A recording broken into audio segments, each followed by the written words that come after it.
birabbikum, dengan Tuhan kamu. Fa'amanna, ya maka kami pun beriman.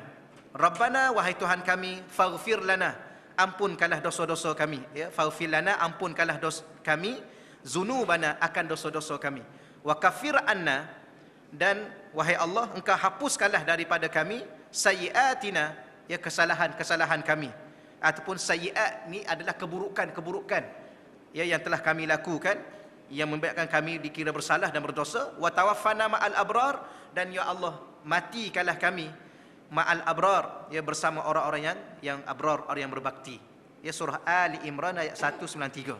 Baik, Imam Badruddin Muhammad bin Abdullah Az-Zarkashi rahimahullahu taala berkata, Al-Quran dinamakan al-iman, yang bermaksud sesuatu yang dipercayai, diyakini, yang menenangkan jiwa dan membawa keamanan serta keselamatan. Itu makna iman. Ya, sesuatu yang, sebuah kitab yang dipercayai, sebuah kitab yang diyakini, sebuah kitab yang membawa ketenangan dalam jiwa kita, membawa kepada keamanan dan keselamatan dalam kehidupan dunia dan akhirat kita. Sebab tu tuan-tuan sekalian, sekarang ni kalau kita tanya, hidup sekarang ni aman ke? Selamat ke tak selamat? Jawapan adalah, ya, tak jawab pun tak apa sebenarnya. Ya, soalan biasa je lah. Tapi nak kata selamat, rasa-rasa tak selamat. Kenapa tak selamat? Kenapa rasa tak selamat? Kerana kehidupan hari ini bukan kehidupan dengan Quran. Kalau hidup dengan Quran pun hidup sebahagian. Maka sebahagian itu selamat, sebahagian itu rasanya aman, tenang, sebahagian lagi tidak tenang dan tidak selamat. Kerana sebahagian lagi tidak ikut Quran. Kerana Quran itu diberi nama salah satunya Al-Iman, sebuah kitab yang diyakini, dipercayai, menenangkan jiwa dan hati kita dan membawa keselamatan dunia dan akhirat kita. Okey dah tuan-tuan, ya. Yang lain tak payah baca dah, cukup dah tu. Dia mengaji, ya. Okey dah tu, ya. Kena hurai panjang. Hurai panjang dia masuk bab banjir pula. Tak ada lah tuan-tuan, ya. Allahu Rabbi. Ya, tuan-tuan, alhamdulillah, terima kasihlah pada penduduk Shah Alam dan penduduk Selangor ni banyak membantu, ya. Alhamdulillah. Allah, cuma nak bercakap hal banjir tak apalah tuan-tuan, dia sikit-sikit lagi saya sentuh dah sikit sebanyak. Dia kalau ustaz cerita ni sunuk sikit dah. Tak adalah tuan-tuan, habislah di situ, boleh faham dia. Moga-moga Allah memahamkan saya, memahamkan tuan-tuan, anak cucu kita, bahawa Al-Quran itu salah satu namanya iman, yang membawa kepada ketenangan dalam hidup dunia dan akhirat kita, insya-Allah. Ya. Sebab cuma perenggan akhir itu saya tulis macam mana, daripada penghuraian Imam Badruddin, ya, berpegang dengan Al-Quran menyebabkan seseorang akan dijamin berada dalam penjagaan dan pemeliharaan Allah. Ini sebenarnya, siapa yang pegang dengan Quran, siapa yang patuh kepada Quran, maka Allah jamin keselamatan dia. Mana dalil? Dalilnya, kalau tuan-tuan masih ingat lagi, pernah juga saya rasa saya sebut di sini, kita ulang lagi sekali, ada satu hadis baginda Rasulullah sallallahu alaihi wasallam dalam kitab Apa Erti Saya Menganut Islam, Maza ya'ni intima ilil Islam, dalam bab apa erti saya menganut Islam dari sudut ibadah. Maka salah satu ibadahnya ialah baca Quran. Maka di situ dibawa satu hadis oleh Dr. Fatih Yakan, ya. Hadis itu panjang tuan-tuan kalau kita nak baca, ya.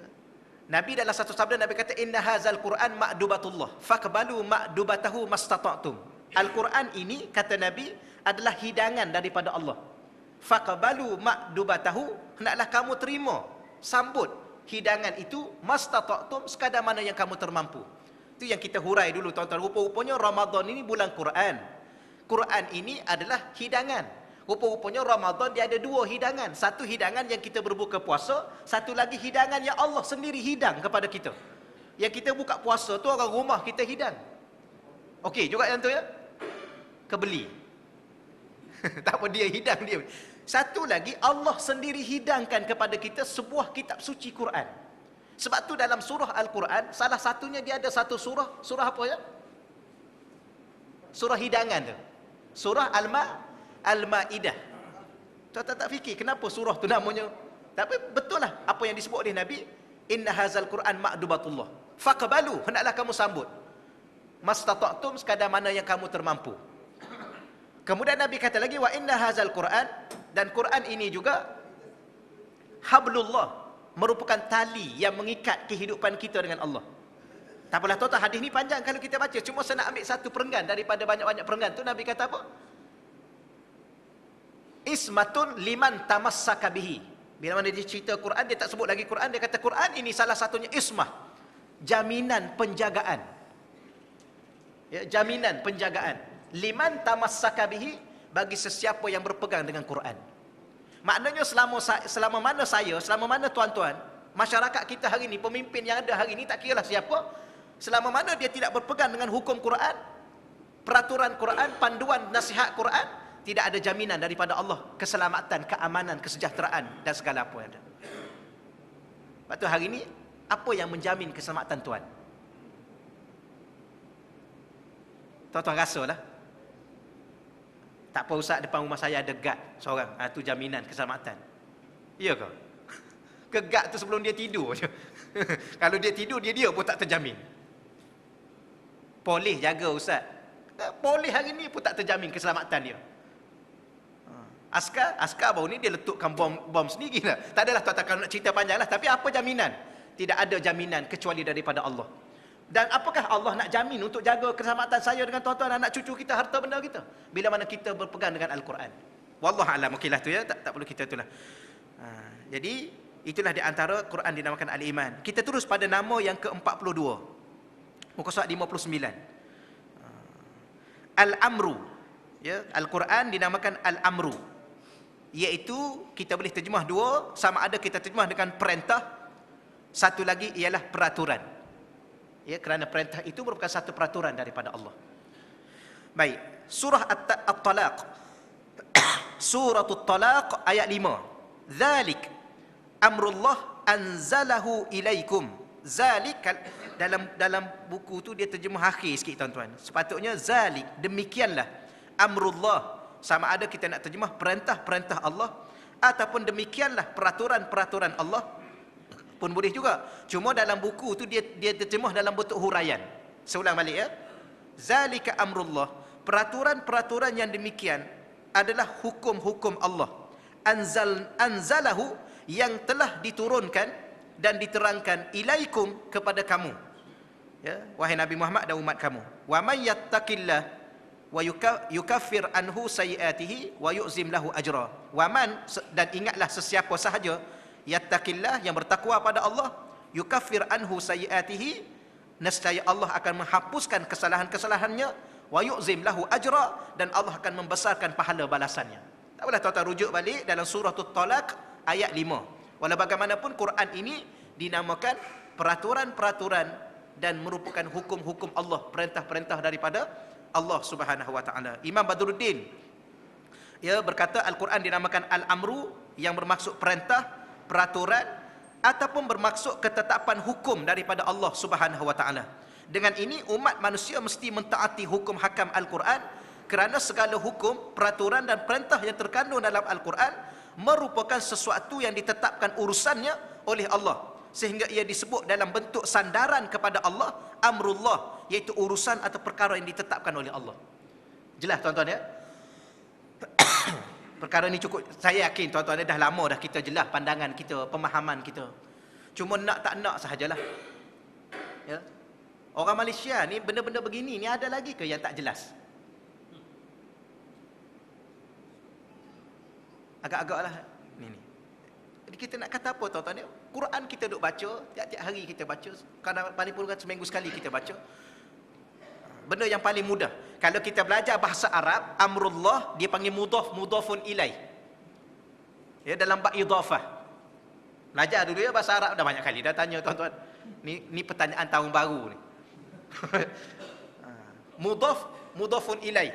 Dan tidak ada satu sandaran yang lebih mulia bila mana sesuatu itu disandar kepada Tuhan yang Maha Mulia. Sandaran banyak, bahasa Malaysia kita pun tak tahulah tuan-tuan. Contohnya kita kata balai. Balai ni tengok kepada siapa ataupun kepada benda apa disandar. Balai polis, balai bomba, balai raya. Sandaran ke tu? Betul ya? Bolehlah. Tapi saya tak tahulah. Dalam bahasa Arab dia kira mudhaf. Tapi bahasa Arab dia ada satu bab sandaran. Kita ni mulia bila mana kita disandar pada Allah, hamba Allah. Tapi hinanya kita kalau disandar pada syaitan, hamba nafsu, hamba harta benda, hamba dunia. Tapi mulianya kita bila mana disandar kepada Tuhan yang Maha Mulia. Maka sebab itulah Al-Quran ini salah satunya dinamakan Al-Amru, urusan-urusan, perintah-perintah, ketetapan-ketetapan, dan siapa yang ditetapkan itu disandar pada ketetapan Allah. Allah, tuan-tuan, ya gitulah. Dia macam banjir, baru ni saya sentuh sikit lah tuan-tuan, ya. Banyak dah ustaz-ustaz sentuh semua, saya nak sentuh ada satu sudut. Ya, salah satu daripada sunnah Allah mencipta air. Ya, ada yang air ini menyirami muka bumi untuk manfaat pada manusia. Dan setelah air itu menyirami muka bumi, ada air yang dia ditentukan oleh Allah, dia akan mengalir daripada sungai mengalir ke laut. Dia tak akan mengalir di dalam rumah-rumah orang. Ya, dia tak akan mengalir dalam pekan, dalam bandar, dalam kampung. Air itu sunnah Allah yang Allah tentu. Kamu wahai air, kalau kamu turun ke atas muka bumi pun, bumi diminta serap air itu, kemudian alirkan ke mana-mana. Yang telah ditentu. Tapi bila mana air itu merentasi sempadan yang telah ditentukan, ataupun dengan kata lainnya, apabila air diperintah oleh Allah melanggar sempadan, keluar daripada sempadan sungai, keluar daripada sempadan tali air dan sebagainya, rempuh segala apa yang ada, maka apa yang berlaku itulah yang berlaku. Allah nak tunjuk gambaran bila mana makhluk Allah ini langgar sempadan yang ditentukan. Cuma gambarannya, pengajarannya nak bagi cerita, nak bagi, mungkin Allah nak bagi apa? Pengajaran kepada orang Kelantan. Khususnya lah. Walaupun Kuantan pun banjir, Temeloh pun banjir. Kerasa selesa orang Temeloh. Orang Pelanjir juga, Pahang, Kemaman banjir, teruk juga. Tapi banyak kenanya orang Kelantan. Sebab mungkin sebahagian orang Kelantan masih degil. Mungkinlah, mungkin. Ya ke? Betul, Haji? Wallahualam, payah juga nanti marah kat orang Kelantan pula. Sebab setakat ni satu-satunya yang berani nak cabar hukum Allah di mahkamah orang Kelantan. Orang Kota Baru. Tak payahlah, biarlah ya. Nak bagi tahu gitulah. Tuan-tuan pun sedia maklum. Mungkin Allah nak bagi pengajaran, selama mana kamu nak degil dan langgar sempadan Tuhan? Bagaimana kalau Allah arahkan salah satu daripada makhluk Allah ni melanggar sempadan-sempadan yang Allah sendiri tentukan? Apa akibatnya? Itulah akibat dia. Maka adakah tak nak kembali lagi? Kan Allah nak tunjuk lagi sekali. Allah, tuan-tuan. Tapi musibah adalah musibah lah, tuan-tuan. Kita doa bantu, itu wajib lah. Sebab sesama orang Islam, tak ada masalah yang tu. Bantu. Tapi apakah selebihnya? Sebab tu ada satu ulama dia tulis, dia panggil apa ya? Pengurusan musibah. Habis tajuk dalam bahasa Arab lain lah. Macam mana mengurus musibah? Allazina iza asabathum musibatun qalu inna lillahi wa inna ilaihi raji'un.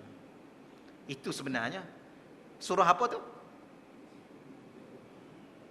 Tak ingat? Ke tak kena banjir tak ingat? Suratul Baqarah. Ayat berapa? Ayat 156. Ustaz apalah, ada sebab dia dah tengok dah awal-awal. Tak apalah nak bagi tahunya. Allah kata allazina iza, orang-orang yang apabila asabathum musibah, ditimpa kepada mereka musibah. Bagaimana perkara pertama yang mereka nak kena buat untuk mengurus musibah itu? Qalu, mereka kena sebut inna lillahi wa inna ilaihi raji'un. Rupa-rupanya musibah ini salah satu tujuan yang paling utama, Allah nak suruh kita kembali pada Allah. Kembali pada Allah. Betul lah, mungkin katanya sebab musababnya longkang lah, apalah, tak apalah, yang tu betul lah, urus lah yang tu, tak ada masalah yang tu. Ya, pihak kerajaan nak kena ambil kira. Longkang sempit, tali air pun nak kena bersihkan balik sebab tali air tak dibersihkan. Tak apalah, kita faham yang tu, kita boleh terima, kita bukan nak bangkang kerana ada pakar dalam bidang itu. Tapi segala pakar yang ada atas muka dunia ni, pakar apa sekalipun, dia kena kembali inna lillahi wa inna ilaihi raji'un. Gitulah tuan-tuan ya. Cuma ulama kata musibah ni dia ada 3. Pertama, musibah dengan makna ujian. Musibah dengan makna ujian. Kepada siapa musibah itu yang ditimpa atas nama ujian? Kepada orang-orang beriman dan taat kepada Allah. Ya, kadang-kadang ada tuan-tuan orang beriman, ustaz, saya sembahyang ustaz, saya beriman pada Allah, saya sembahyang, saya taat. Kenapa saya ditimpa musibah begini? Dia rasa kecewa kadang-kadang mungkin. Ya. Saya sembahyang, saya tak pernah tinggal sembahyang ustaz. Puasa, saya tutup aurat, saya didik anak-anak saya baca Quran. Tapi kenapa saya ditimpa musibah? Rupa-rupanya musibah itu kata ulama dengan makna yang pertama, ujian. Dalilnya suratul Baqarah 155. Ya, walanabluwannakum, pasti kami akan uji kamu. Ya, kum di situ kembali balik kepada orang beriman. Walanabluwannakum, pasti kami akan uji kamu. Ya. Bisyai'in minal khauf, dengan sesuatu perkara, di antara perkara ujian itu al-khauf, rasa takut. Wal ju', rasa lapar. Allah, tuan-tuan, Malaysia ni kita kata mustahil orang akan lapar. Betul ya? Mustahil rakyat Malaysia ni boleh lapar, tapi subhanallah baru ni la haula wala quwata illa billah. Kita bawa, ya, ada pakat dengan beberapa orang kawan kita bungkus nasi. Ya, saya minta derma daripada tuan-tuan juga. Ya, terima kasih tuan-tuan yang bagi, puan-puan yang bagi. Kemudian pergi bawa beras. Kata, kita nak buat apa Ustaz beras? Dapur kita tak ada, rumah kita tak ada. Tuan-tuan pun tahulah cerita, semua tuan tahu semua sekali dah. Nak buat apa beras? Dapur tak ada. Habis sekali duk fikir, baiklah kita mungkin ada setengah satu kampung, berapa kampung ni tuan-tuan 2-3 hari dah tak makan. Bungkus nasi siap-siap pergi hantar. Pergi hantar, subhanallah. Cuba kita tengok dalam TV tu dah, batang berebut. Menangis pun ada, minta satu bungkus lagi. Sebab apa? Bukan untuk saya Ustaz, untuk anak tu. Anak kat rumah tu. Anak kat rumah, bukan kat rumah, dalam kemah tu. Kemah bukan kemah yang kita duduk berkemah tu, bukan. Canvas saja. Canvas, ikat canvas duduk bawah tu. Allah, sedih tak apalah, menangis lah tuan-tuan. Siapa yang pergi mesti dia menangis lah. Tapi apa benda tu? Al-ju'. Allah dah bagi tahu surah Baqarah 1400 tahun dulu lagi. Pasti, sungguh-sungguh. Allah guna lam taukid, nun taukid. Walanabluwannakum. Kamu kena ingat wahai manusia, pasti sungguh-sungguh kami akan uji kamu. Salah satunya al-ju'. Wa naqsim minal amwal, kekurangan pada harta benda. Wal anfusi was samarat, hilang nyawa. Was samarat, hilang kebun. Bila mana dah kebun dah tak ada, buah-buah nak datang daripada mana? Gitulah tuan-tuan, nak bagi tahunya, musibah yang pertama dengan makna ujian. Allah akan uji kita. Musibah dengan makna yang kedua, teguran. Allah, saya tak ingat nombor ayat tu tuan-tuan, tapi kalau saya baca ayat ni tuan-tuan dah biasa pun dengar, ya. Wattaqu fitnatan la tusibannal ladzi nazalamu minhum khassah. Wattaqu, naklah kamu takut. Fitnah, satu ujian, satu teguran, la tusibanna, yang kami tidak akan timpa semata-mata hanya kepada orang yang zalim di kalangan kamu. Ya, di kalangan kamu ada orang zalim. Dia tolak hukum Allah. Dia tolak Al-Quran. Dia lawan Islam, maka dia zalim. Dia engkar perintah Allah. Dia tak sembahyang, dia tak puasa, dia zalim. Tapi kamu kena ingat, aku nak tegur supaya kamu ingat, kalau aku datang musibah, la tusibannal ladzina zalamu. Musibah itu tidak akan kena pada orang zalim sahaja. Allah kesapu semua sekali. Di Cucuh Puteri. Cucuh Puteri tu dekat-dekat Manik Urai, dekat-dekat tu. Manik Urai, Paluh, Dabung tu. Menara masjid tu tenggelam, tuan-tuan. Menara masjid tenggelam. Kawan-kawan pergi bersih. Allahu Rabbi. Daripada mana air kita pun tak tahulah, tuan-tuan. Yang pelik sekali, dia tenggelam kawasan tinggi dulu. Kota Baru last sekali. Rumah saya tu, antara benda pelik yang boleh ceritanya, dia ada 2 gelombang. Gelombang pertama, depan rumah, dekat lutut lah. Tapi air datang daripada atas. Nampak air tu laju daripada atas. Gelombang kedua yang tenggelam semua tu, dia datang daripada belakang. Air penuh daripada belakang. Rumah belakang dulu tenggelam. Pelik. Tak tahu kenapa. Gelombang pertama yang pasir putih dengan rata panjang tenggelam tu. Itu gelombang pertama. Gelombang kedua, dia semua. Tapi gelombang pertama, air datang daripada atas. Laju. Tapi yang kedua datang daripada belakang. Tahu-tahu, dah penuh dah belakang ni. Tapi alhamdulillah, yang datang daripada belakang ni, tuan-tuan sekalian, yang rumah saya tu, dalam rumah parah lutut dah. Tak payah malu nak cerita. Ya, kalau kita cerita, Ustaz rumah naik. Parah mana? Parah lutut. Malu nak cerita. Orang lain dah tenggelam dah. Tapi yang peliknya, yang datang daripada belakang ni, air jernih. Masuk dalam rumah, air jernih. Bukan air lumpur tu. Yang datang bahagian depan tu, air tu. Tak tahu kenapa Allah buat macam tu, tuan-tuan sekalian. Jadi pelik. Baru ni majoriti 90% air lumpur. Yang bawa lumpur. Tapi yang datang, yang bahagian yang kampung yang saya duduk tu, dia datang daripada belakang, air jernih. Yang tu air mana kita tak tahulah. Tapi tak apalah, walau bagaimanapun Allah nak bagi teguran. Semua kena. Adalah sikit sangat tak kena. Kenapa teguran? Baik, yang pertama tadi yang nama ujian tadi kata ulama, bagi siapa tu? Ujian itu bagi orang beriman. Maka Allah uji juga dia, walaupun dia beriman, dia bertakwa, dia soleh. Tapi yang kedua ni untuk siapa ni yang dinamakan teguran? Yang dia beriman pada Allah tapi dia engkar kadang-kadang dengan Allah. Tapi musibah yang nama yang ketiganya kata ulama ialah bala. Ayat tu dengan makna bala. Kepada siapa? Kepada orang kafir. Orang kafir kalau tenggelam memang Allah bawa bala pada dia. Bukan Allah nak tegur dia. Ya? Wallahu a'lam. Itulah sedikit tuan-tuan sekalian. Kesimpulannya kenapa? Kesimpulannya salah satu sebabnya oleh kerana manusia tidak nak ikut ketetapan Allah. Apakah ketetapan itu? Yang kita kata batasan-batasan yang telah ditentukan oleh Allah. Sebab itulah tuan-tuan sekalian, baik diam je lah. Kalau setuju, tuan-tuan setuju ke tak setuju, Kelantan nak buat hudud, tuan setuju, alhamdulillah. Tuan tak setuju, tuan diam je lah.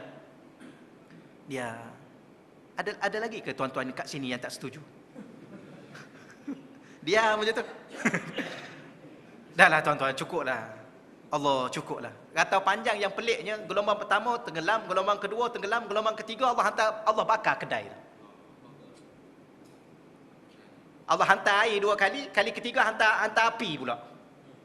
Terbakar kedai.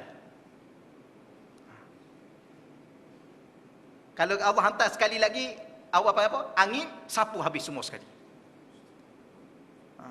Ya. Itulah maknanya orang Kelantan nak kena sedar lah tuan-tuan sekalian. Dah lah lawan Allah, cukup lah. Tapi, ke Allah bagi orang Kelantan saja. Orang Selangor tak apa lagi ya? Allah, gelombang pertama tu tuan-tuan, saya kebetulannya baru ni balik lewat, rezeki banjir orang panggil. Biasanya cuti sekolah balik awal. Baru ni 15 hari bulan balik. Balik 15 bulan tu tuan-tuan, niat juga nak main air lah. Memang main betul lah. Pandai-pandai dah duduk Selangor, balik nak main air kalau tak kena. Tapi nak bagi tahu je, 2 minggu ataupun seminggu lah yang betul-betul hujan lebat. Saya pun duk fikir, ya Allah, kita duduk Shah Alam ni kalau hujan lebat macam tu seminggu, kita ni 3 jam aja tuan-tuan. Ke setengah jam aja. Shah Alam ni kalau kena 3 jam, subhanallah. Tuan-tuan tahulah, tuan-tuan yang orang lama duduk Shah Alam ni. Tapi baru ni hujan memang betul-betul lebat seminggu. Kalau kena kat Shah Alam ni, tuan-tuan nak pergi mana? Shah Alam ni kawasan tinggi dah ya. Tinggi. Kalau Shah Alam tenggelam, Kelang tak payah cerita lah. Lepas tu saya baru ni saya kata, ya Allah, Pulau Melaka ni tinggi. Tapi depan masjid Pulau Melaka tu dekat parah lutut. Maknanya kalau Pulau Melaka tu depan masjid tu parah lutut, yang lain tak payah cerita lah. Tak payah. Sebab tak pernah naik air kat situ. 60 tahun tak pernah naik. Orang duk cerita. Wallahu a'lam, tak apalah tuan-tuan. Moga-moga Quran ini dinamakan amrullah, suatu ketetapan, peraturan daripada Allah. Jangan kita sekali-kali rasa nak langgar, rasa apa tak tahulah tuan-tuan ya. Allahu Rabbi. Kalau kerajaan bagi satu jaminan tempoh, okey dah rasa je.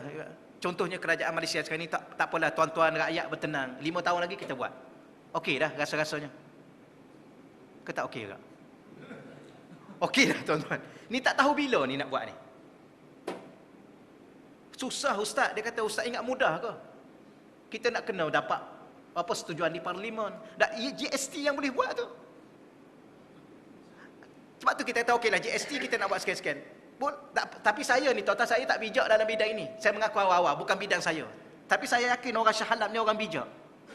Ya ada prof ramai dalam bidang-bidang ekonominya, ada bidang undang-undang macam-macam tuan-tuan sekalian. Kat UiTM tu, prof ada UiTM. Berapa ramai tu kepakaran yang kita ada tu. Bukan kita tidak ada orang cerdik pandai tuan-tuan sekalian. Malaysia ni Allah anugerahkan segala-gala pada kita. Duit ada, minyak ada. Tapi minyak ni tiba-tiba turun ni kenapa pula ya? Tapi orang kata, turun pun tak betul. Naik, tak adalah tuan-tuan nak bagi tanya. Segala-galanya ada. Orang cerdik pandai ada. Tak boleh ke bagi tempoh pada kitanya 5 tahun ke 10 tahun tak apa. Okey 10 tahun lagi. Ya. Kita ikutlah Allah Subhanahu Wa Taala. Macam mana tuan-tuan? Ataupun Allah nak langgarkan lagi dengan air 2-3 kali lagi. Biar Allah arahkan ya ketetapan. Bolehlah tuan-tuan ya, tak apalah tu saya yakin tuan-tuan pun memahami lebih pada saya insya-Allah. Kita teruskan pada nama yang ke-43, boleh khatam ke malam ni ya. InsyaAllah lah kita baca cepat sikit tuan-tuan. Baik, Al-Bushra. Quran dinamakan Bushra. Bushra iaitu berita gembira. Dalam surah An-Naml ayat 2. Hudan wa busyra lil mu'minin. Ni saya tuan-tuan boleh baca, kalau ayat ni dia panjang tapi kita ambil keratan ayat tu. Ya, sebab dalam buku yang saya rujuk daripada Imam Badruddin ni, dalam kitab Al-Burhan fi Ulumil Quran, dia bawa keratan ayat tu. Jadi saya tak tambahlah di sini. Tuan-tuan boleh rujuk surah An-Naml ayat 2. Quran ini huda, menjadi hidayah, petunjuk, wa busyra. Quran ini juga adalah membawa berita gembira lil mu'minin, khususnya bagi orang-orang yang beriman. Salah satu berita gembira tuan-tuan baca dalam surah Baqarah, wa basyiril ladzina amanu wa amilus solihat. Ya, berilah berita gembira, wa basyir, berilah berita gembira wahai Nabi. Kepada siapa? Kepada umat kamu yang pertama sekali aminu, yang beriman. Amanu, mereka beriman. Yang kedua wa amilus solihat, beramal dengan amalan soleh. Apa berita gembira? Annalahum jannat, disediakan kepada mereka beberapa buah syurga. Okey ya? Rupanya Allah tak sedia sebuah saja. Allah sedia 8 yang kita duk belajar. Sebab tu dalam bahasa Arab pada ayat itu Allah guna jamak muannas. Mana-mana perkataan dalam Quran huruf akhirnya ada alif dengan ta, annalahum jannat, ada alif dengan ta, maka perkataan itu dikatakan banyak. Jadi Allah ni dia sediakan kepada kita annalahum, sesungguhnya disediakan bagi kamu jannat, beberapa buah syurga. Allah bukan sedia sebuah. Macam kita sekarang ni lah tuan-tuan. Kita sekarang ni kalau kita rasa okeylah, sebuah rumah pun tak apalah, tapi kalau ada duit lebih, 2 lagi baik. Nah, kecukup dah dengan. Kalau ada duit lebih, sama juga kita paling-paling kurang sebuah syurga, alhamdulillah, tapi pahala kita kalau ada lebih nak sebuah lagi. Sebab tu Sayyidina Abu Bakar, masa Nabi Sayyidina Abu Bakar As-Siddiq radhiyallahu anhu, ya, disebut dalam beberapa kitab, antaranya tuan-tuan pun dah sedia maklum, bila mana Nabi cerita ada orang dapat sebuah syurga, ada orang dapat 2 buah syurga, ada orang dapat 3 buah syurga, dia tanya soalan, adakah orang dapat 8? Mana tengok, kalau kita okey dah lah. Tapi dia boleh tanya, ada tak orang yang dapat semua sekali? Dia kata ada, kamu salah seorang. Sayyidina Abu Bakar kan 8 syurga. 1 syurga 7 petala langit, 7 petala bumi. 8 kena kira juga. Allah, itulah berita gembira. Apa yang bawa? Quran yang bawa. Sebab tu Quran itu disebut al-busyra, pembawa berita gembira. Tuan-tuan, kalau kerajaan umum kita ni masa-masa banjir dapat 8 buah rumah, gantilah. Ya ke? Tu tadi ada orang duk cakap, "Ustaz, kita dah habis 800 juta ni." Kan? Yang setakat apa yang ada ni 800 juta dah habis. Ada tadi seorang haji cerita kat saya, jumpa di section 15 tadi. Duk bincang pasal banjir, "Ustaz, tahu tak?"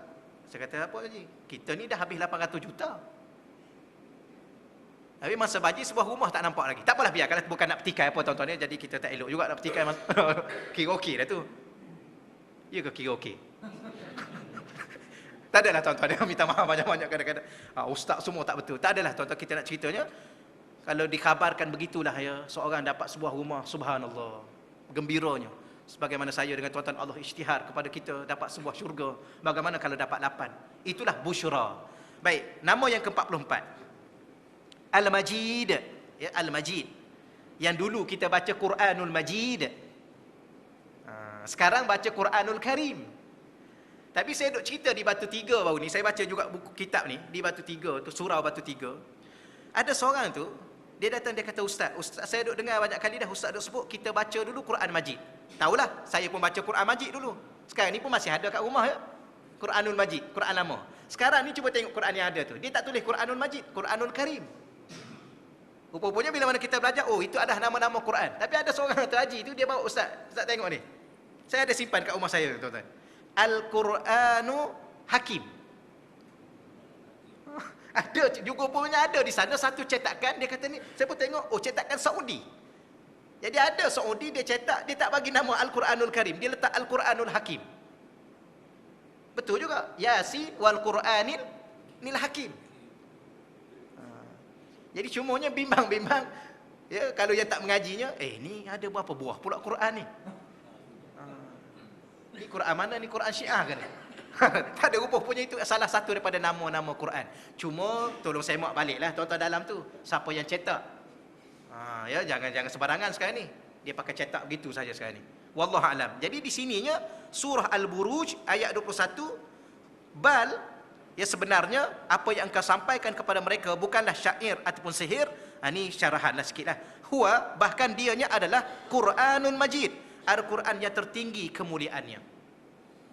Majid ya, yang tertinggi, yang terpuji kemuliaannya. Quran salah satunya karim, mulia. Mulia ni dia ada tahap. Boleh tuan-tuan ya?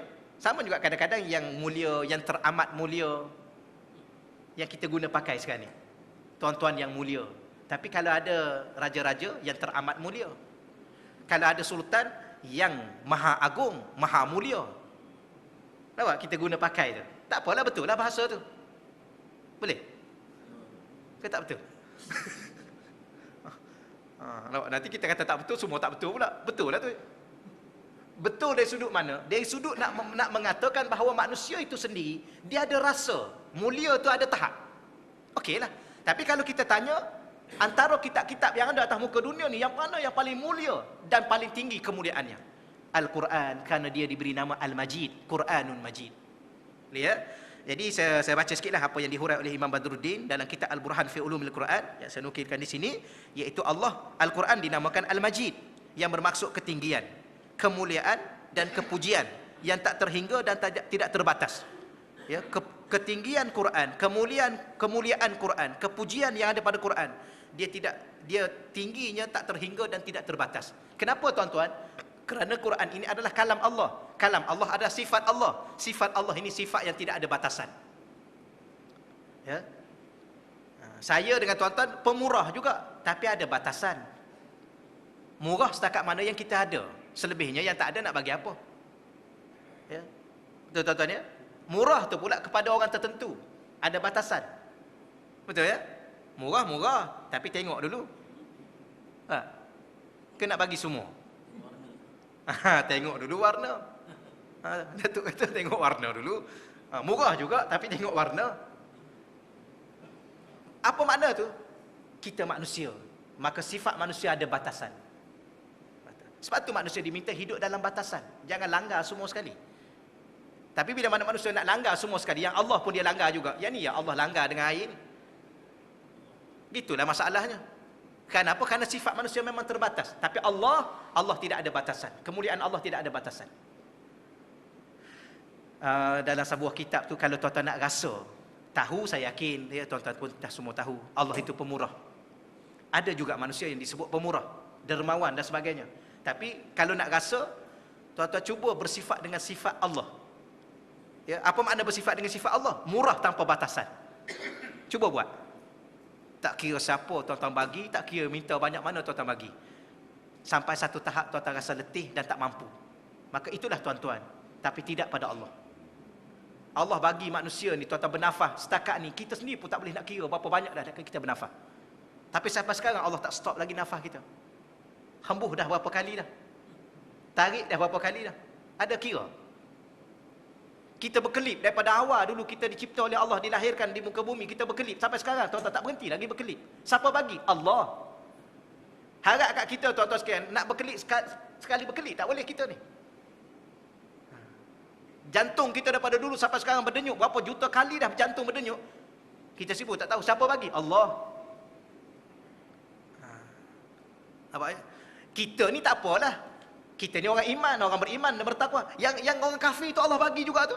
Kadang-kadang panjang umur dia dengan kita. Sihat dia pada kita, kaya dia dengan kita. Itulah kemurahan Allah tanpa batasan. Sampai tahap orang lawan dia pun dia bagi. Boleh tuan-tuan ya? Sekarang ni macam tu ke?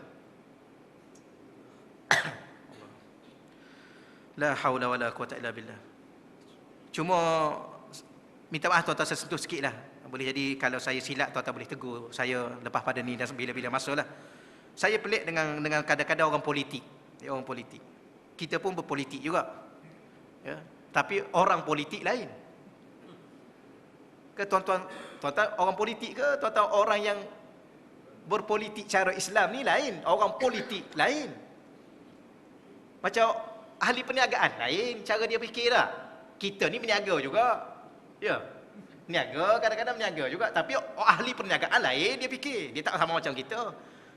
Ya. Jadi orang politik ni kadang-kadang dia ni tuan-tuan sekalian bertukar lumuh memasukkan, kita nak kata apa ya, doktrin ke apa. Kalau saya salah guna bahasa, tuan-tuan tegur lah. Doktrin pemikiran parti dia. Yang ni parti ni, yang ni parti ni. Tapi bila mana sampai waktu banjir, dia kata lupakan politik-politik ni dulu. Betul ke? Kita lupakan dulu sempadan-sempadan politik ni. Yang pasti kita bantu orang banjir. Betul ke? Tak apalah kalau betul-betul lah. Tapi lepas banjir, masukkan pula, masukkan pening orang kampung, tuan-tuan sekalian. Kampung. Akhir sekali setengah orang kampung ni, Allahu Rabbi, kereta dia, rumah dia, baju dia semua hijau. Yang belah sini pula, tuan-tuan sekalian, kereta dia, rumah dia, masjid dia pun dia cat semua biru. Kenapa? Doktrin, orang politik doktrin dia. Tapi bila mana kena banjir, semua sekali lupakan dulu. Apa yang sebenarnya orang politik nak? Apa dia nak sebenarnya?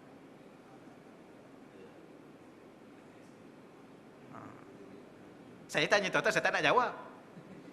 Cuma sebab saya kata saya kurang faham. Ada waktu-waktu tertentu. Sama juga yang saya tak faham, tuan-tuan sekalian ya. Mungkin saya ni lambat sikit ke apa. Ada orang politik ni dia minta maaf tuan-tuan, ke dia jadi bercakap politik macam ni ya? Tak kan? Kalau salah tuan-tuan tegur saya. Ustaz tu dah cakap politik. Tak, ni ke politik macam ni betul ya? Saya pun tak tahu je. Tak ni, bukan ni. Saya pun rasa bukan.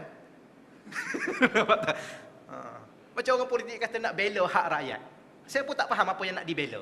Sebab kerana rakyat ni ada Melayu yang beragama Islam, ada Cina yang beragama Buddha, ada Hindu yang beragama ada India yang beragama Hindu. Maka apa makna bela hak rakyat? Tengoklah rakyat tu siapa. Maka kita ni orang Islam yang orang Melayu, Banjar ataupun kita kata tak apalah kita Jawa ke apa, yang beragama Islam. Maka hak kita ialah mesti pemimpin itu membela hak kita. Apa hak kita? Hak kita ialah hidup dengan Islam dan mati dengan Islam. Gitu.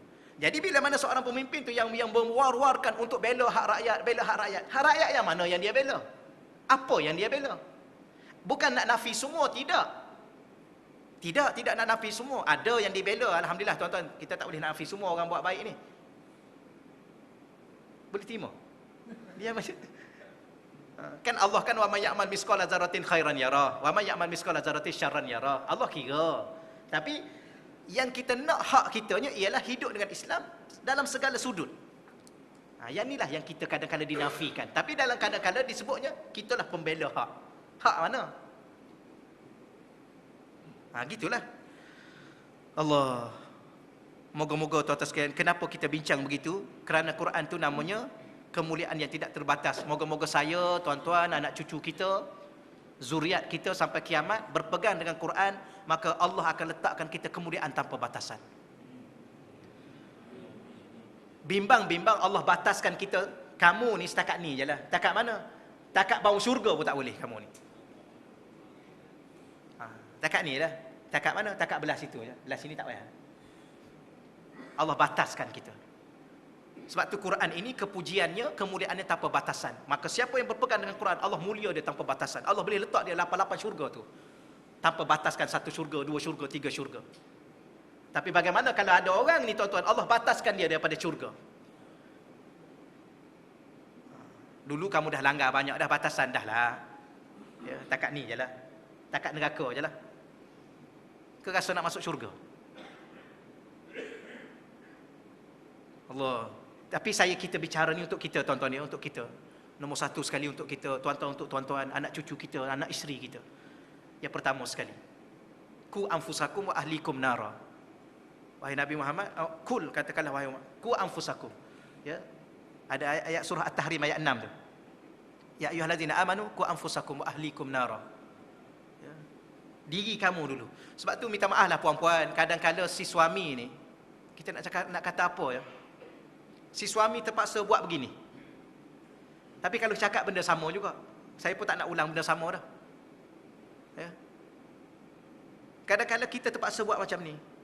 Walaupun kadang-kadang terpaksa melukakan hati isteri, tapi ni nak kena buat. Sebab apa? Allah minta kita jaga diri kita dulu.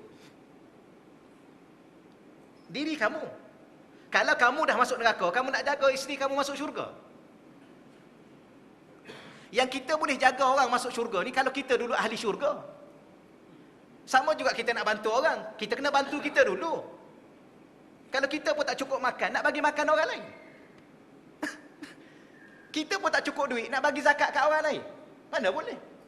Jadi, mula-mula sekali kita nak kena kukuhkan ekonomi kita. Baru boleh bantu orang banjir. Ni rumah kita pun tenggelam juga, nak bantu macam mana rumah orang lain. Sama juga kalau saya dengan tuan-tuan masuk neraka, tuan-tuan nak bantu anak isteri masuk syurga. Sebab tu Allah kata kamu dulu, barulah ahlikum. Ahli di situ isteri dan anak-anak. Sebab tu kadang-kadang puan-puan, kalau ada suami terpaksa buat satu keputusan yang kadang-kadang mengecewakan puan-puan, tapi nak sebut benda, fahamlah ya? Kelambat sangat ni. Kadang-kadang mungkin suami itu terpaksa nak jaga diri dia daripada dihumban ke neraka. Kalau dia dah humban neraka, tak tahulah anak isteri ke mana. Payah tuan-tuan. Bukan nak bagi sokongan bab tu, tidak. Tapi ni hurai panjang dah tuan-tuan ya. Nanti tak khotam pula. Yang ke-45. Saya ambil masa berapa minit lagi tuan-tuan ya? 10 minit lagi lah boleh ya. Ke okey lagi? Ya. Yang ke-45, Az-Zabur. Yang ni ya. Yang ni yang tuan-tuan hafal dulu kitab Zabur Nabi Daud. Tapi kalau kita tanya apa makna Zabur? Di sini tuan-tuan ulama hurai untuk kita faham. Baik, walaqad katabna fi Zabur min ba'di dzikri annal arda yarisuha min ibadiyal salihun. Walaqad, dan demi sesungguhnya, katabna, kami telah tulis, fi Zabur, di dalam kitab-kitab yang kami turunkan sesudah ada tulisannya pada Lauh Mahfuz. Min ba'di zikri. Rupa-rupanya Zabur ini salah satu maknanya ialah kitab-kitab yang diturunkan. Ya, Zabur. Sebagaimana Quran, Quran salah satu namanya yang kita baca sebelum ni. Apa makna sebelum ni? Tuan-tuan saya pun lupa juga ni. An-Nuzul. An-Nuzul ke sebelum ni? Yang kita baca sebelum ni. Quran dinamakan At-Tanzil. Muka surat 33. Quran dinamakan At-Tanzil. Kenapa? Apa makna At-Tanzil? Kitab yang diturunkan. Jadi rupa-rupanya untuk Nabi Daud disebut Zabur. Apa makna Zabur? Zabur juga memberi makna kitab-kitab yang diturunkan. Maka Quran termasuk salah satu daripada dinamakan Zabur kerana ia adalah kitab-kitab yang diturunkan. Itulah cerita ringkas tuan-tuan ya. Yang itu Imam Badruddin mengatakan, yang tadi surah Al-Anbiya ayat 105. Cuma yang menarik sedikit, bukan sikit lah tuan-tuan, banyak yang menarik dalam ayat itu, annal arda, maka yang tertulis pada kitab itu yang pada asalnya dia tulis di Lauh Mahfuz, apa yang ditulisnya? Annal arda, bahawa bumi ini yarisuha, akan diwarisi ibadiyas salihun, oleh hamba-hambaku, kata Allah, yang soleh. Maknanya tuan-tuan, nak tak nak, suka tak suka, bumi ni suatu hari nanti Allah akan wariskan pada orang-orang yang baik. Ya. Akhir sekali siapa yang akan merentah dunia ni? Al-Imamul Mahdi. Imam Mahdi ni tuan-tuan, istilah dia, gelaran, bukan nama dia. Nama dia Muhammad bin Abdullah. Nama dia Muhammad bin Abdullah. Ni tuan-tuan pun dah tahu dah bab ni, tuan-tuan mungkin lebih faham daripada saya. Saya kadang-kadang tak banyak juga kita membaca, tapi dengar-dengar kita duduk mengaji dulu. Nama dia bukan Imam Mahdi. Imam tu pemimpin, Al-Mahdi yang ditunggu. Ya. Siapa Imam Mahdi ni? Imam Mahdi ni tuan-tuan sekalian, dia lahir dalam keadaan dia bayi. Bukan yang dah besar sekarang ni. Kat mana? Kat Gombak ke kat mana? Ya. Dekat Kelang. Ada seorang. Lepas saya mengajar ni banyak kali, saya nak ulang lagi sekali. Ya. Ustaz, saya nak tanya ustaz ni. Ya. Kata nak tanya apa? Ada apa dalam hati saya sekarang ni? Ada apa? Saya kata, mana saya tahu dalam hati Tuan. Kalau Tuan nak bagi tahu kat saya, bagi tahu ajalah. Tak ada saya nak minta ustaz bagi tahu ada apa dalam hati saya. Saya kata gini, Tuan bagi tahu ajalah. Isteri dia panggil saya kejap, Ustaz. Ustaz jangan layanlah suami saya tu, Ustaz. Isteri dia kata, tolonglah nasihat pada dia. Saya kata, pasal apa ni? Tak apalah, ginilah puan, saya nak dengar dulu dia nak cakap apa. Ya, saya pun pergi kat dia. Ada apa Ustaz? Saya kata ginilah tuan bagi tahu. Okey, baiklah kalau ustaz tak nak bagi tahu biar saya bagi tahu. Dalam hati saya ni ada Imam Mahdi. Ha. Imam Mahdi. Saya kata tuan ni salah bercakap ke apa? Saya kata tak ada ustaz, saya nak bagi tahunya bukan saya mengaku Imam Mahdi. Tapi dalam hati saya ni ada Imam Mahdi. Selalu ingat Imam Mahdi. Alhamdulillah 2-3 hari lepas saya bertemu dengan seorang ni, Imam Mahdi. Dia ambil saya salah seorang anak murid dia. Asyik baik dia bukan Imam Mahdi tapi dia jadi anak murid Imam Mahdi. Saya dari mana tu? Belah Kelang tu. Taman Chin Leong Kelang tu. Palm Grove belah situ. Maknanya ada bukan itu bukan tuan-tuan sekalian. Tapi supaya kita nak ceritanya yang cerita-cerita ringkas tuan-tuan sekalian, panjang tu tuan-tuan dah sedia maklum, cerita ringkasnya Imam Mahdi ni dia lahir sebagai seorang bayi. Dan dia tak lahir lagi lah tuan-tuan sekalian. Kalau lahir dah ada orang bai'ah dia. Ya, wallahu alam, tapi dia lahir bersama namanya Muhammad Abdullah. Kemudian dia pergi ke Mekah untuk ibadah haji. Maka disebutnya dalam cerita para alim ulama ni tuan-tuan dengan berpandukan hadis-hadis sahih ni, orang akan nak bai'ah dia di Mekah tu. Maka dia tak nak. Ya. Dia tak nak. Dan orang gelar dia pun Imam Mahdi pun dia tak nak. Bukan sekarang ni mengaku saja-saja jadi Imam Mahdi, tidak. Dia tak nak. Kemudian dia kembali balik ke Madinah. Orang nak bai'ah dia barulah dia kembali balik, dia pergi balik ke Mekah. Pada waktu itulah dikatakan pada alim ulamanya Allah lengkapkan dia dengan ilmu. Dari segi ilmu agamanya, ilmu kepimpinan, segala-galanya Allah lengkapkan. Maknanya dia alim. Imam Al-Mahdi, seorang yang alim, soleh, keturunan baginda Rasulullah. Maka maknanya akhir bumi ini, nak tak nak, suka tak suka, mahu tak mahu, Allah paksa kita ikut siapa? Ikut ulama. Sekarang ni orang berbelah bagi tuan-tuan, nak ikut ulama ke nak ikut siapa? Orang berbelah bagi. Sedangkan ulama makin kurang. Tak apalah tuan-tuan sekalian, payah juga kita nak cerita. Payah juga tuan-tuan sekalian nak cerita. Allah, susah kita pun tak nak cakap apa. Tapi akhir nanti saya tuan-tuan nak tak nak, suka tak suka, Allah paksa kita ikut seorang ulama yang dilantik oleh Allah yang digelar Al-Imamul Mahdi. Annal arda, bumi ini, yarisuha, akan diwariskan ibadiyas salihun, kepada orang soleh. Tapi dia tak kata ulama ni ustaz, orang kata orang soleh. Tuan sekalian, biasanya orang soleh ni orang alim, orang ada ilmu. Ya. Kalau tak ada ilmu dia tak boleh jadi soleh. Ya. Kecuali Allah pilih dia. Wallahu a'lam. Baik, kita baca sikit lagi tuan-tuan ya. Yang ke-46. Al-Mubin. Ya, surah Yusuf ayat 1. A'udzubillahi minasyaitonirrajim. Alif lam ra tilka ayatul kitabil mubin. Ya, apa makna al-mubin? Nyata, jelas, terang. Maknanya sebuah kitab suci Al-Quran yang memberi satu penjelasan yang cukup jelas dan nyata dan terang. Baik, tilka ayat. Ini adalah ayat-ayat. Ayat-ayat daripada mana? Al-kitab, daripada sebuah kitab iaitu Al-Quran. Kerana Al-Quran salah satu namanya Al-kitab. Al-mubin, yang nyata lagi jelas kebenarannya. Baik, Imam Badruddin mengatakan Al-Quran dinamakan Al-Mubin, yang bermaksud sesuatu yang jelas, nyata dan terang. Al-Quran merupakan sebuah kitab yang mana isi kandungannya amat jelas dan nyata untuk dijadikan panduan guna membezakan segala unsur yang hak dan yang batil.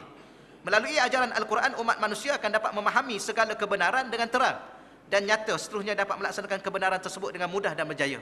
Begitulah sebaliknya, Al-Quran menggariskan segala kebatilan dengan jelas dan nyata dan begitu mudah untuk difahami, untuk dijauhi akan kebatilan itu. Jelaslah tuan-tuan ya, tak perlu kita huraikan panjang sangat. Sebab tu saya dengan tuan guru dulu, dalam bahasa yang paling mudahnya, banyak kali dia ulang. Dia kata apa? Dia kata Islam ni jelas kerana berada dalam Al-Quran yang begitu jelas. Jadi bagi kita orang Islam yang tak nampak lagi apa itu Islam, cuba bagi tahu apa yang tak nampak, apa yang tak jelas. Quran ada jawapan, memberi satu penjelasan. Cuba tuan-tuan tanya, ataupun tuan-tuan duduk seorang-seorang, ya. Apa lagi yang tuan-tuan tak faham? Kehendak Allah ke atas diri kita sebagai orang beriman kepada Allah. Apa yang agak-agak kita kurang faham? Saya bab ni tak jelas lah ustaz. Saya dalam bab hukum ni saya tak jelas ustaz. Sebab mengikut keadaan apa yang ada ni, saya rasa dah okey dah. Ramai orang cakap gitu tuan-tuan. Saya khutbah di Seksyen 17, saya cakap sikit benda begini ni. Ustaz ada masa tak? Lepas khutbah dia tahan saya. Ada masa tak ustaz? Ada. Setengah jam cakap dengan dia. Salah satu soalan dia tanya saya, Yang tadi dah, ustaz ingat mudah ke? Itu yang kita kata tadi. Ustaz ingat mudah ke nak buat ni? Kemudian, bagi saya lah ustaz, apa yang ada ni kira okey dah. Dah betul dah. Tak apalah tuan-tuan, itu pandangan dia. Kita tak boleh nak pelekeh sebab itu pandangan dia. Okey dah tu, kurang-kurangnya dia ada pandangan. Ya ke? Jadi saya kata ginilah tuan, saya sebenarnya bukan bijak sangat dalam bidang ini, tapi tuan tanya dulu apa yang tuan tak faham tentang tuntutan kehendak Allah. Sebab tu kadang-kadang saya kena tanya saya, tuan-tuan kena tanya tuan-tuan sendiri. Saya ni, tuan ni, aku ni, apa lagi yang tak jelas tentang tuntutan Allah ke atas diri kita? Dalam bab ekonomi, dalam bab politik, dalam bab muamalah, dalam bab hiburan, apa lagi yang tak ada?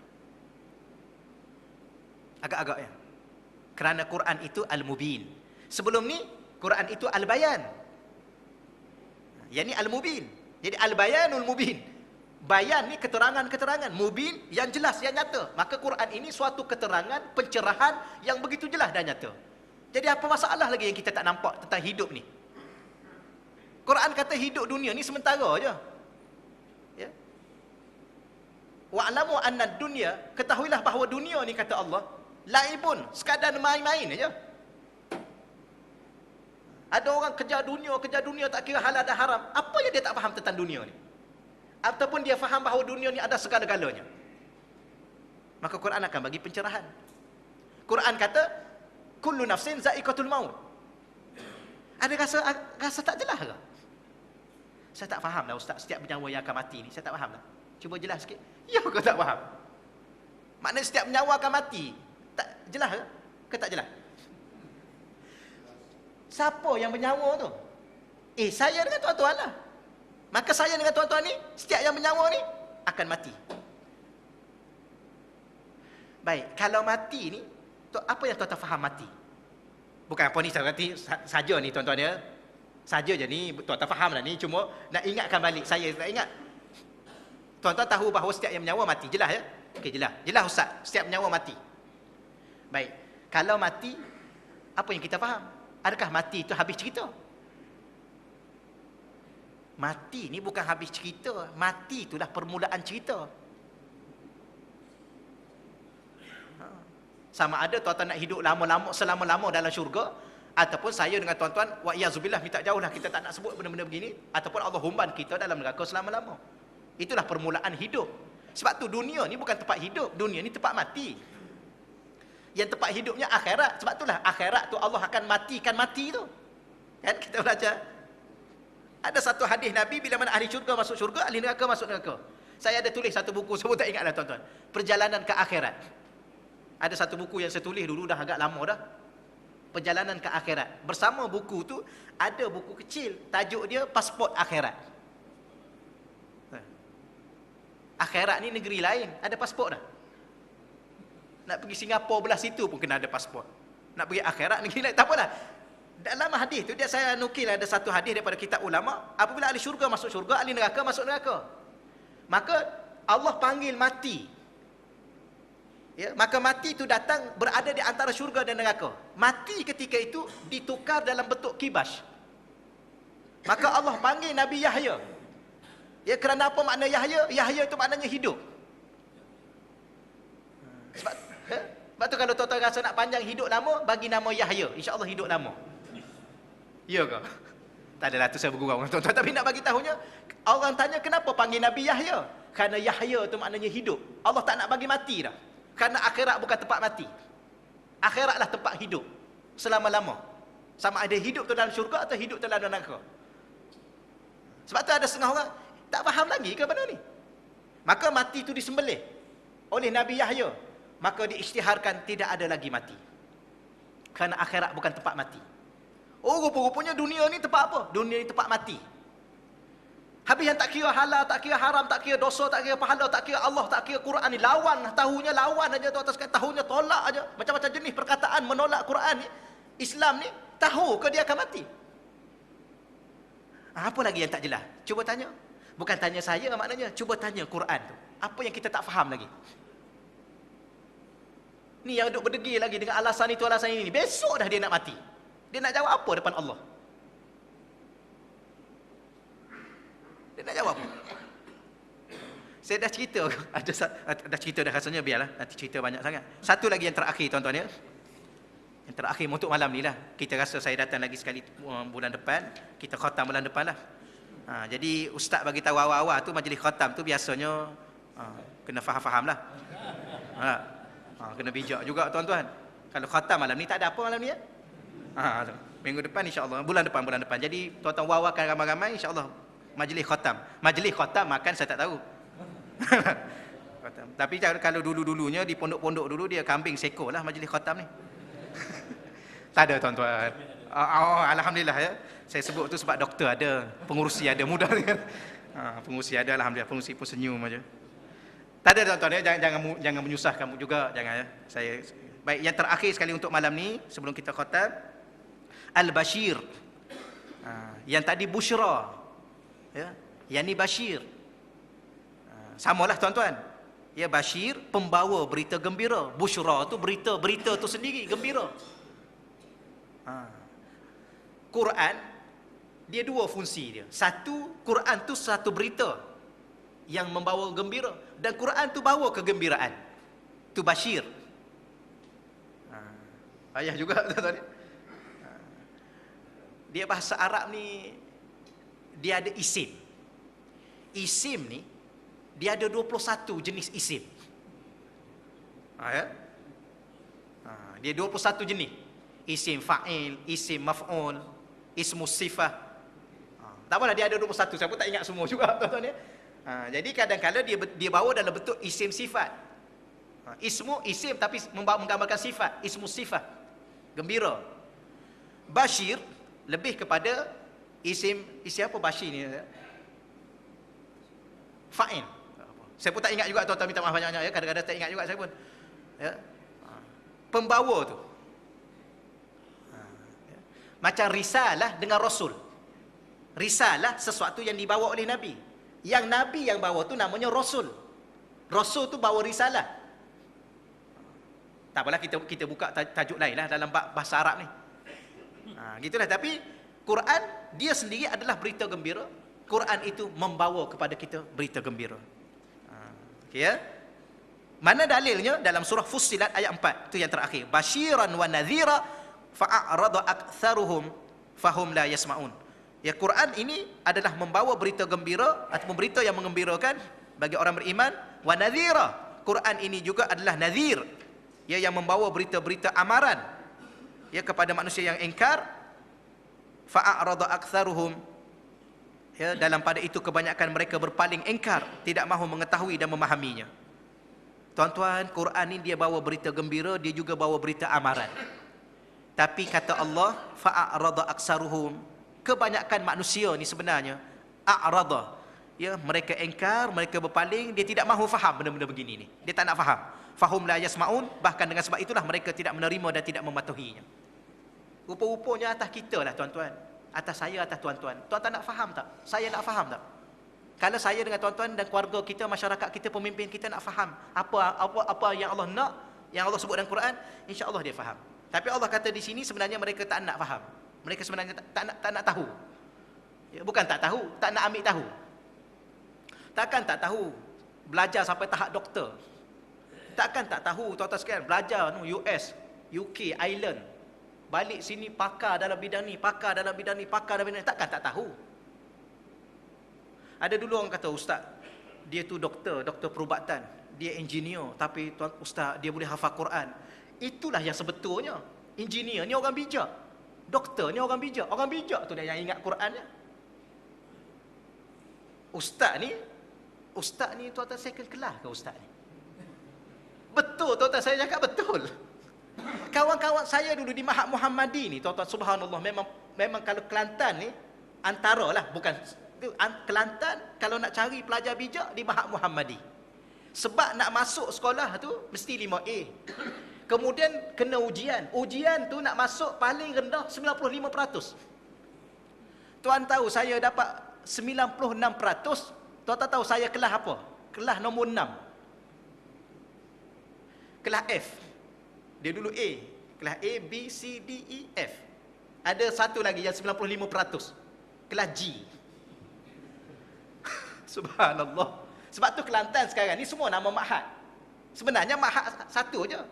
Mahat lelaki dan Mahat perempuan. Mahat lelaki di Pengkalan Cepok, Mahat perempuan di Kota Baru. Tapi oleh kerana tuan-tuan orang Selangor, orang Pahang, orang mana nak pergi masuk Mahat tu, tak boleh. Dia ada kota dia untuk orang luar. Kota dia untuk orang luar tu pula mesti 5A, kemudian peratus 95 ke atas. Kalau ujian subhanallah. Susah, memang dia buat susah kan. Jadi saya dulu dapatlah 96%. Ingat-ingat kelas A lah. 96% takkan tak boleh kelas A. Kelas F. Tapi alhamdulillah lega sikit, tengok ada lagi kawan yang tak cerdik sikit pada kita. 95%. Kelas G. Tapi alhamdulillah tuan-tuan tahu tu peralihan tingkatan 1 kelas A lah. Amin dah bagi tahunya. Yang cerdik-cerdik subhanallah. Pergi ke mana yang cerdik? Lepas SPM dia orang dapat ya agregat dulu, agregat 6 agregat. Satu-satu semua sekali subhanallah. Inggeris satu, semua sekali satu. Bijak. Pergi mana? Pergi UM, pergi UIA, pergi UKM. Kita ni, saya dulu ambil juga borang UIA. Rasa-rasa nak masuk UIA, tengok-tengok. Yang lain satu SPM, BM. Selalunya satu. Daripada tingkatan 1 sampai tingkatan 5 tu, awal-awal tahun 1. Tengok-tengok 7. Allah tak bagi pergi UIA. Tidak masuk UIA juga. Jadi kawan-kawan yang cerdik habis. Tinggal yang mana? Yang second class tinggal. Yang cerdik second, ada ke cerdik second class ni tuan-tuan? Tak nak mengaku ke apa? Jadi yang cerdik second class ni lah yang ambil STU, CJ Tinggi Agama. Yang SPM yang hebat-hebat ni semua doktor, engineer, lawyer, hakim sekarang ni kawan-kawan kita tu. Kita ni lah jadi ustaz ni yang second class ni. Jadi sepatutnya tuan-tuan kalau anak tuan-tuan cerdik lah tuan-tuan, bagilah dia ngaji agama. Yang jenius-jenius ni tolong bagi agama. Sebab ulama' dah tak ada dah sekarang ni. Dah kurang, nak kata tak ada langsung tak ada lah. Yang ada ustaz. Yang ni yang kita sedang bergeluk sekarang ni. Ustaz. Yang macam saya ni. Yang tak sampai tuan-tuan. Tahap untuk mikir sebuah negara tak mampu kita. Cuma kita kadang ingat-ingat gitu je lah. Dah lah tuan-tuan. Ke nak degil lagi. Itu je lah kita boleh tanya. Ni yang prof-prof yang ada, doktor-doktor, engineer, lawyer-lawyer ni tuan-tuan ni depan-depan saya ni tuan-tuan, bekas-bekas hakim apa ni. Dah lah. Itu je lah yang kita boleh buat. Tapi orang nak dengar ke tak nak dengar, orang tak peduli. Peduli apa dengan ustaz? Haji Yusuf, bahagian ekonomi apa ni yang hebat-hebat semua ni. Inilah yang kita sedang bergelut. Sebab apa? Sebab tu saya ingatkan lagi sekali lah tuan-tuan ni, nak berhenti tak berhenti lagi ni. Habis kat sini. Anak tuan-tuan yang cerdik-cerdik, cucu tuan-tuan yang cerdik-cerdik, hantarlah dia mengaji agama. Biar tahap dia memang betul-betul cerdik. Yang boleh membantu negara kita untuk kembali kepada Allah. Cukuplah, dunia dah nak hancur dah. Allah nak hancurkan dunia ni. Bukan dunia nak hancur. Dunia ni tuan-tuan, dia macam tu lah. Tapi Tuhan punya dunia ni dah nak hancurkan dunia ni. Maka cukuplah degil dengan Tuhan. Wallahualam. Setakat itulah insya-Allah tuan-tuan ya. Cuma saya nak sebut macam mana? 48 saya dah tak baca dah akan datang. Sebab dia dua dah gabung kat situ. Ya, basyirat wa nadhira. Jadi insya-Allah pada masa akan datang nanti kita baca yang ke-49 dan kita khatamlah insya-Allah. Wallahualam. Ada soalan ke tuan-tuan ya? Tak payahlah ya, dekat pukul 9 dah ni. Gitulah cara saya dah buka tutup cepat-cepat. Cukuplah tuan-tuan dah dulu. Ya, kalau jawab dia jadi 9.30 pula. Allahu Rabbi. Ya, yang terakhirnya kita sama-sama doa pada Allah Subhanahu Wa Taala. Auzubillahi minasyaitonirrajim. Bismillahirrahmanirrahim. Wassalatu wassalamu ala asyrafil anbiya'i wa mursalin wa ala alihi wasajma'in. Allahumma rzuqna fahman nabiyyin. Ya Allah, Engkau rezekikanlah kepada kami tentang Al-Quran-Mu ya Allah. Sebagaimana Engkau rezekikan kefahaman kepada Nabi ya Allah. Ya Allah, dan kami Engkau rezekikanlah hidup dengan Al-Quran, dengan taufik dan hidayah Al-Quran ya Allah. Sebagaimana Engkau beri rezeki kehidupan dengan taufik dan hidayah kepada para sahabat Nabi-Mu ya Allah. Ya Allah, dan kami Kau bukakanlah pintu-pintu ilmu yang mendalam dalam Al-Quran-Mu ya Allah. Sebagaimana Kau bukakan pintu ilmu yang mendalam kepada para arifin ya Allah. Engkau hidupkanlah kami dengan Quran ya Allah. Engkau rezekikanlah kami dan keluarga kami untuk masa-masa untuk kami baca Al-Quran-Mu ya Allah, memahami Al-Quran-Mu ya Allah. Ya Allah Tuhan kami, Engkau kembalikanlah masyarakat kami dan pemimpin kami kepada peraturan Al-Quran-Mu ya Allah. Dan Kau layakkanlah kami ya Allah untuk mendapatkan syafaat Al-Quran-Mu di dunia dan di akhirat nanti ya Allah. Rabbana atina fid dunya hasanah wa fil akhirati hasanatan wa qina adzabannar. Wa sallallahu ala sayyidina wa maulana Muhammad walhamdulillahi rabbil alamin. Taqabbalallahu minna wa minkum ya